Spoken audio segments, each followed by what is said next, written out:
এলাকার জনগণের কাছে গিয়েছিলাম, তাদের কাছে ওয়াদা করেছিলাম যে আপনার যে দুর্ভোগগুলি আছে সেই দুর্ভোগগুলি আমি যাতে না থাকে সেগুলি আমি ব্যবস্থা করব।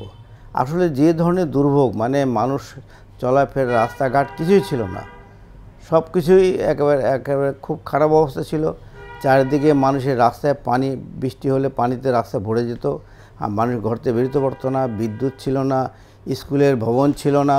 আমি যাওয়ার পরে একটা একটা করে আমি তা প্রথমে রাস্তায় হাত দিলাম, যে রাস্তাগুলি যে রিপেয়ারিং লাগবে, ওয়াইডিং লাগবে, সেই রাস্তাগুলি হাত দিলাম। নিত্য প্রয়োজনে ঘরের যে রাস্তাগুলি সেগুলি আস্তে আস্তে পাকা করে দিয়ে, পিচ দিয়ে যাতে করে ড্রেন যেগুলি ছিল ড্রেন করে পানি নিষ্কাশনের ব্যবস্থা করে, যাতে বৃষ্টিতে পানিগুলি চলে যায়, রাস্তার উপরে পানি না আসে। প্রতিটি গ্রামে গঞ্জে গিয়ে রাস্তাগুলি আমি ঠিক করি। আমাদের রূপগঞ্জে কিন্তু কয়েকটি মেগা প্রজেক্ট আমাদের হয়েছে। এই মেগা প্রজেক্টের মধ্যে আমাদের ভুলতা ফ্লাইওভার, ভুলতা যারা গেছে, ভুলতা হলো ঢাকা বাইপাস এবং ঢাকা সিলেট একটা ক্রসিং রোড। এত সুন্দর ফ্লাইওভার হয়েছে, একটা চিটাং মদনপুর থেকে সে গাজীপুর হয়ে উত্তরবঙ্গে যাবে, হ্যাঁ, আর আরেকটি আমাদের ঢাকা সিলেট দিকে যাবে। এই ধরনের প্রায় 22টা জেলার মধ্যে কানেক্টিভিটি সেখানে আছে। তারপর আরেকটি হলো আমাদের মুড়াপাড়াতে একটি ফেরি ছিল, সেই মুড়াপাড়াতে শীতলক্ষা নদী ক্রস করতে ফেরি লাগতো। আমরা ফেরি করে গিয়ে ফেরিতে গেলেই আমাদের কী যে মাথা ব্যথা, সেখানে আধা ঘন্টা থেকে 1 ঘন্টা বসে থাকতে হতো, এত গাড়ির চাপ। একটি ফেরি আসা যাওয়া করবে, মানুষ বিরক্ত হয়ে যেত। মাননীয় প্রধানমন্ত্রী শেখ হাসিনা আমাদের একটা ব্রিজ করে দিয়েছেন, সেটির নাম দেওয়া হয়েছে গাজী সেতু, নাম দেওয়া হয়েছে। সেটা দিয়ে আজকে কি সুন্দরভাবে এপার থেকে ওপারে আমরা যাচ্ছি। নদীর পূর্ব পাড়টা হচ্ছে শিল্প এলাকা, আর পশ্চিম পাড়টা হলো আবাসিক এলাকা, যেখানে আমাদের পূর্বাচল আবাসিক এলাকা আছে, জলসিঁড়ি হয়েছে, বিভিন্ন ধরনের আবাসিক এলাকাও সেখানে হয়েছে। সুলতানা কামাল সেতু, এই যে ড্যামরা রোডে, এদিক দিয়ে একটা কানেক্টিভিটি হয়েছে, আর ওদিকে বালু ব্রিজ দিয়ে একটা সেতু হয়েছে। সুতরাং এখন আমাদের 3টে ব্রিজ দিয়ে একটা কানেক্টিভিটি হচ্ছে, আর একটা মাদানী এভিনিউ দিয়ে একটা ব্রিজ অলরেডি কানেক্টিভিটি হয়ে গেছে। রাস্তাটি চলমান রয়েছে, হয়তো মাস 3-এর মধ্যে এটা চালু হয়ে যাবে। এই রাস্তাটা রূপসী বাস স্ট্যান্ড থেকে কাঞ্চন পর্যন্ত গেছে। এই রাস্তাটা আগে ছিল একটু চিপা আর কি, মানে সরু ছিল। এখন এই আওয়ামী লীগ সরকারের আমলে আমাদের স্থানীয় যেই মন্ত্রী মহোদয়, এই গণতন্ত্র বাংলা সরকারের পাট ও বস্ত্রমন্ত্রী, রূপগঞ্জ উপজেলা আওয়ামী লীগের সভাপতি জনতা আলহাজ গোলাম দস্তগীর গাজী সাহেবের তত্ত্বাবধানে এই রাস্তাটা প্রশস্ত করা হয়েছে এবং হেভি ঢালাই করা হয়েছে। এই রাস্তাটা প্রশস্ত করার পর আমাদের রূপসী বাস স্ট্যান্ডে যে একটা যানজট লেগেই থাকতো, এখন সেই যানজট আর আমাদের এখানে লেগে থাকে না। আমরা এলাকার যারা রাস্তা দিয়ে যাতায়াত করি, তারা এই রূপসী থেকে মুড়াপাড়া, কাঞ্চন অতি সহজেই আমরা যাতায়াত করতে পারি। এবং 2 পাশ দিয়ে যে ফুটপাত করা হচ্ছে, এই ফুটপাতের মাধ্যমে আমরা যারা পথচারী পায়ে হেঁটে চলাফেরা করি, তা আমরা অতি সহজেই আমরা চলাফেরা করতে পারি। আমাদের এই অঞ্চলে বিগত সময় থেকে বর্তমান সরকারের আমলে গণপ্রজাতান্ত্রিক বাংলাদেশ সরকারের মাননীয় প্রধানমন্ত্রী শেখ হাসিনার প্রচেষ্টায় আমাদের রূপগঞ্জে 100% বিদ্যুতায়ন হয়েছে। বিদ্যুতের এখন আর কোনো সমস্যা। আগে তো ব্রিজটা ছিল না, ছিল ফেরি। আমাদের অনেক যানজট ঠেলা, এরপরে ফেরি দেওয়া অনেক সময় লাগতো। এখনকার আমাদের অবস্থা আগের থেকে অনেকটাই উন্নতি হয়েছে, এখন আমাদের সময়ও কম লাগে। সাথে আমাদের যে ভাই বোন আছে স্কুল কলেজে পড়ে, ওই পাশ থেকে আসে, আমাদের যেই গাড়ির লাইনটা এইটা অনেকটা মনে করেন আমরা অনেক রিল্যাক্সে অনেক তাড়াতাড়ি যেতে পারি। আগে ছিল এখানে দীর্ঘ যানজট থাকতো, ঢাকা সিলেট রুটে সবসময় মানুষ আসা যাওয়া, চট্টগ্রাম মদনপুর রুটে ঘন্টার পর ঘন্টা মানুষের ভোগান্তি ছিল। এই ভোগান্তি থেকে মুক্তি পাইছে। যেমন একজন রুগী নিয়ে হাসপাতালে যাইতে হলে কম সময়ে যাওয়া যায়, কর্মসংস্থান বাড়ছে। বিদ্যুতের ক্ষেত্রে রূপগঞ্জ উপজেলা স্বয়ংসম্পূর্ণ, শতভাগ বিদ্যুতায়িত উপজেলা হিসেবে ইতোমধ্যেই পরিচিতি পেয়েছে। এতদ অঞ্চলের ঘরে ঘরে বিদ্যুৎ সংযোগ পৌঁছে দেওয়ায় সাধারণ মানুষ বিদ্যুতের সুবিধা কাজে লাগিয়ে ব্যবসা বাণিজ্য, শিক্ষা, অর্থনৈতিক কর্মকাণ্ড চালিয়ে যাচ্ছে। রূপগঞ্জ অঞ্চল শিল্পাঞ্চল হওয়ায় এই জনপদের সব শিল্প কলকারখানায় বিদ্যুৎ সহজলভ্য হওয়ায় অর্থনৈতিক কর্মকাণ্ড ব্যাপকভাবে উন্নত সাধিত হচ্ছে।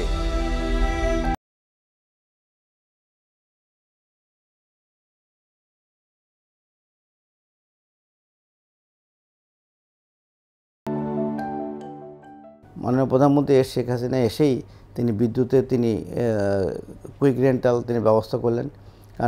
কারণ মিডিয়াম যেটা আস্তে আস্তে হবে। কুইক রেন্টালে যখন আস্তে আস্তে আমাদের বিদ্যুৎ আসতে লাগলো, প্রাইমারি স্কুলগুলি পর্যন্ত বিদ্যুৎ ছিল না, সেগুলি পর্যন্ত বিদ্যুৎ দিলাম, বাড়িতে বাড়িতে বিদ্যুৎ দিলাম। মোটামুটিভাবে যেখানে যেখানে বিদ্যুৎ লাইন ছিল আমরা সেই বিদ্যুৎ লাইন দিয়ে দিলাম। যেহেতু রূপগঞ্জ একটা শিল্প এলাকা, সেখানে শিল্পের জন্য আবার বিদ্যুতের প্রয়োজন বেশি।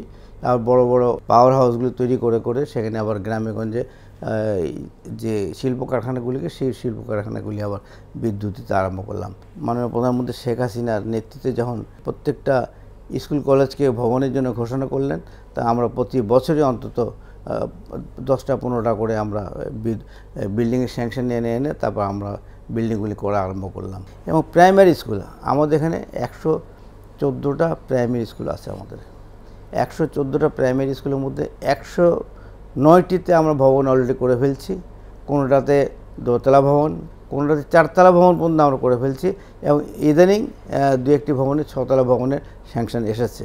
আর শিক্ষার ব্যাপারে আরও 2টি ইম্পর্টেন্ট জায়গা রয়ে গেছে।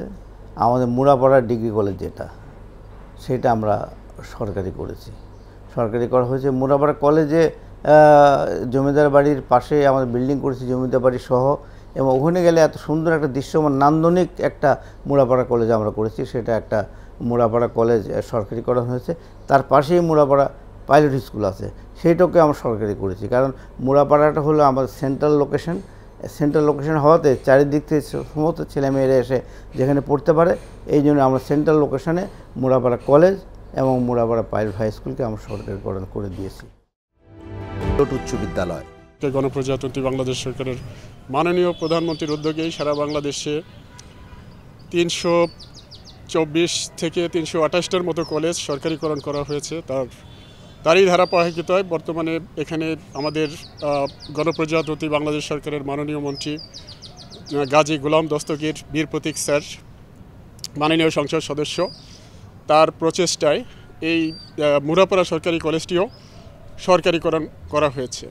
মুড়াপাড়া কলেজে যে পরিমাণ উন্নয়ন সাধিত হয়েছে মাননীয় মন্ত্রী মহোদয়ের কারণে আমি বলবো, কারণ তাকে অনেক শ্রম দিতে হয়, সেই শ্রম তিনি দিয়ে থাকেন। আমরা বিশেষ করে স্যারের কাছে যে কোনো বিষয়ে আমরা যখন যাই তখন স্যার আমাদেরকে সর্বোচ্চ সহযোগিতা করেন। বর্তমানে কলেজ অত্যন্ত সমৃদ্ধ আমি বলবো বিভিন্ন কারণেই, কারণ কলেজের ছাত্রছাত্রী প্লাস হচ্ছে অবকাঠামোগত, এখানে গ্রাম অঞ্চলের কলেজ হওয়া সত্ত্বেও এখানে 8তলা বিল্ডিংয়ের কাজ শুরু হতে যাচ্ছে, মানে শুরু হয়েছে অলরেডি। এছাড়াও কলেজের আরও বিভিন্ন বিষয়ে স্যার অবকাঠামোগত ব্যাপার ছাড়াও বিভিন্নভাবে আমাদেরকে সর্বোচ্চ সহযোগিতা করে যাচ্ছেন। আশা করি কলেজ ইনশাল্লাহ আরও দ্রুত অনেক বেশি এগিয়ে যাবে। আমরা ইনশাল্লাহ একটা কলেজটাকে ইনশাল্লাহ একটা মডেল কলেজে পরিণত করতে পারবো। এটা একটা ঐতিহাসিক জমিদার বাড়ি, এখানে প্রচুর লোকজন আসে সারা দেশ থেকে, তারা এসে অত্যন্ত আনন্দ বোধ করেন এবং এটাকে পর্যটন এরিয়া হিসেবে আমি মনে করি যে অদূর ভবিষ্যতে এখানে আমরা আরও অনেক সুন্দর করে সাজাবো কলেজটাকে, যাতে করে সারা বিশ্বের মানুষ এসে এখানে পর্যটন স্থান হিসেবে এটা একটা স্বীকৃতি লাভ করতে পারে আরও ব্যাপকভাবে। এই কলেজটি স্থাপিত হয়েছে 1966 সালে এলাকার কিছু বিদ্যানুরাগী শিক্ষানুরাগীর ঐকান্তিক প্রচেষ্টায়।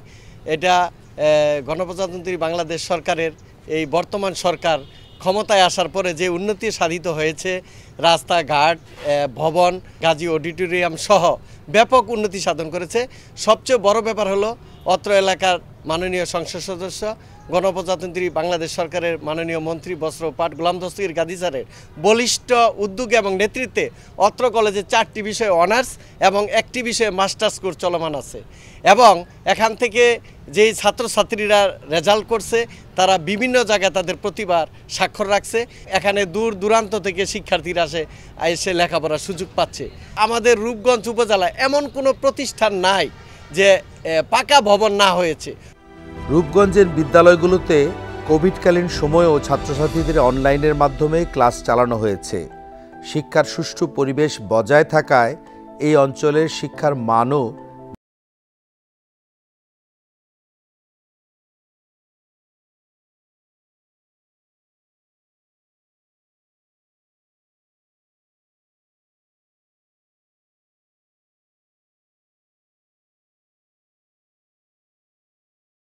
বর্তমান সরকারের আমলে আমাদের স্কুলটা সরকারিকরণ হয়েছে, এটা আমাদের বড় অ্যাচিভমেন্ট।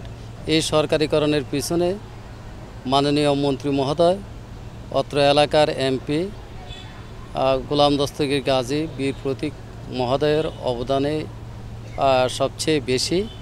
ওনার প্রচেষ্টায় প্রতিষ্ঠানটা জাতীয়করণ করা হয়েছে। আমাদের সামনে যে বিল্ডিংটা আপনারা দেখতেছেন 3 তলা, এইটাও বর্তমান সরকারের আমলে হয়েছে। এছাড়া আপনার পূর্ব দিকে একটা ভবন হয়েছে শেখ রাসেল ডিজিটাল ল্যাব, এইটাও এই সরকারের আমলে আমরা পেয়েছি। এছাড়া আমাদের আছে ডিজিটাল ক্লাসরুম, এইটাও এই সরকারের আমলের অবদান। এই সরকারের আমলে আমরা যা কিছু পেয়েছি অতীতের কোনো সরকারের আমলে আমরা তা পাইনি। এইভাবে যদি অব্যাহত থাকে তাহলে 2-1 বছরের মধ্যে ইনশাল্লাহ আমাদের স্কুলটা স্বয়ংসম্পূর্ণ হয়ে যাবে। আগে আসছিলাম মানুষের বারিন্দায় হেন পইরাছিলাম, যখন নাকি গড়ের আইলো যে গড় গরিবরে সাহায্য করুন, তখন গেহান একটা দিলাম, দরখাস্ত দিলাম। দেওয়ার পরে এই দরখাস্তটা আল্লাহ মঞ্জুর করছে, শেখ হাসিনা আল্লাহ গোফাই চাইছে। চাওয়ার পরে এখন যা ওই দুগা রিজিকেও আছে তা ওই দুগা খাইয়া শান্তিতে ঘুমাই। আগে খুবই ছিল, অনেক গর্ব, আমি খুব ভালো আছি, সুখে আছে দিলে আমি দোয়া করে যাব।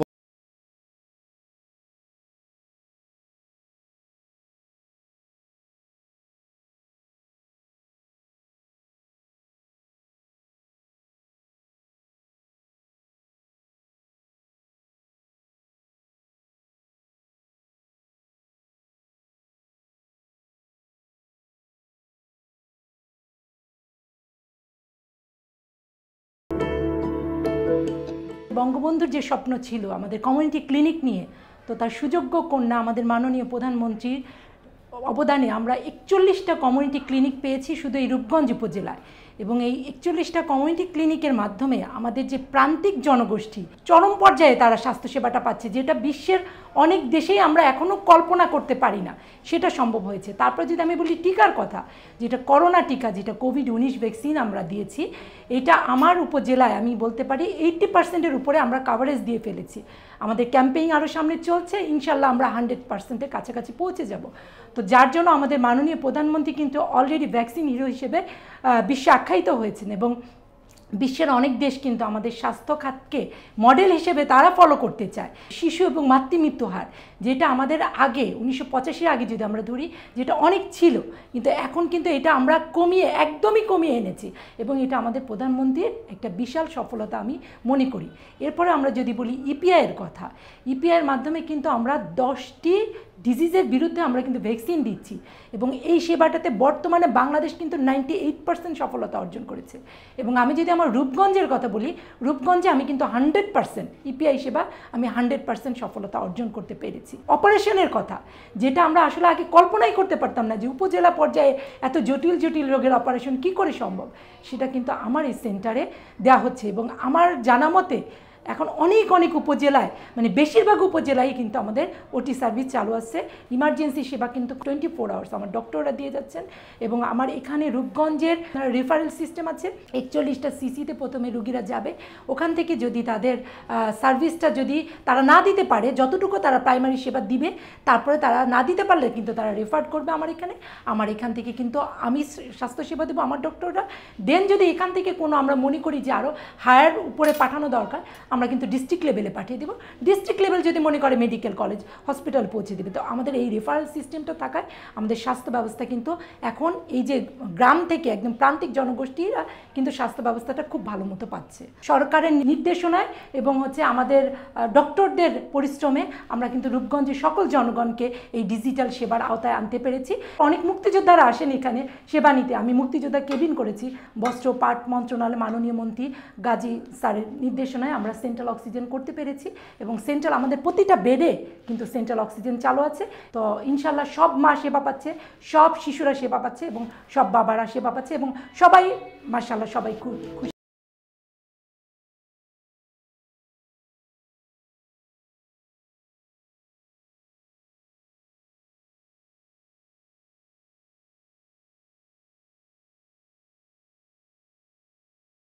প্রকল্প অনেক আশ্রম প্রকল্প হচ্ছে, প্রায় 500 মতো আশ্রম প্রকল্প অলরেডি আমরা শেষ করেছি। আমরা এভরিডে আমরা নতুন নতুন প্রজেক্ট নিচ্ছি, সেখানে আমরা আশ্রম প্রকল্প আমরা করে দিচ্ছি। আর হলো মুক্তিযোদ্ধাদের বাসস্থান, এই মুক্তিযোদ্ধারা যারা দেশ স্বাধীন করেছে তাদের জন্য অনেক অবদান, তাদের জন্যই আমরা কিন্তু বঙ্গবন্ধুর ডাকে তারা গিয়েছিল, তারা দেশ স্বাধীন করেছে, তাদের জন্য তাদের ব্যবস্থা, কিন্তু তাদের জন্য গৃহ নির্মাণ প্রকল্প শুরু হয়েছে। প্রায় অলরেডি 56টা বাড়ি অলরেডি করে দেওয়া হয়েছে, আরোগুলি চলমান রয়েছে। কমিউনিটি ক্লিনিক, এই কমিউনিটি ক্লিনিক ছিল না আমাদের, প্রত্যেকটি ওয়ার্ডে ওয়ার্ডে আমরা কমিউনিটি ক্লিনিক আমরা করেছি।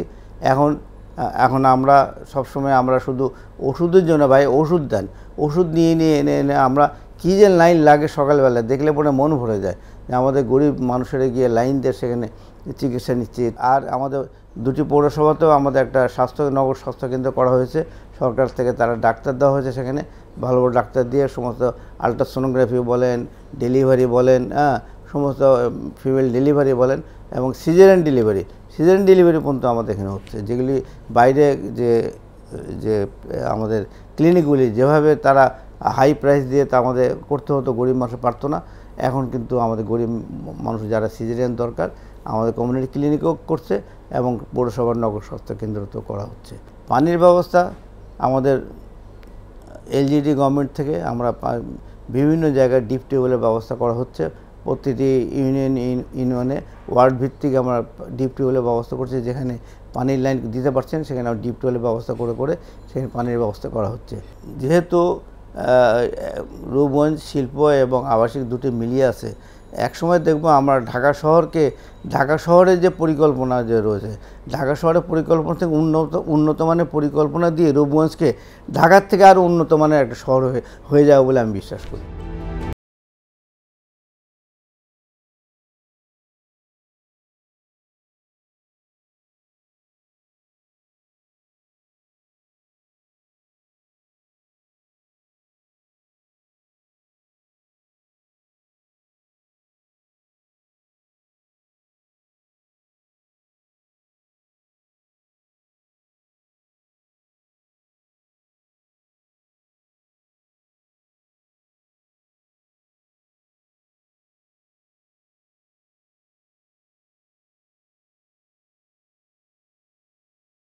বাংলাদেশের আধুনিক সমৃদ্ধ জনপদে পরিণত হবে।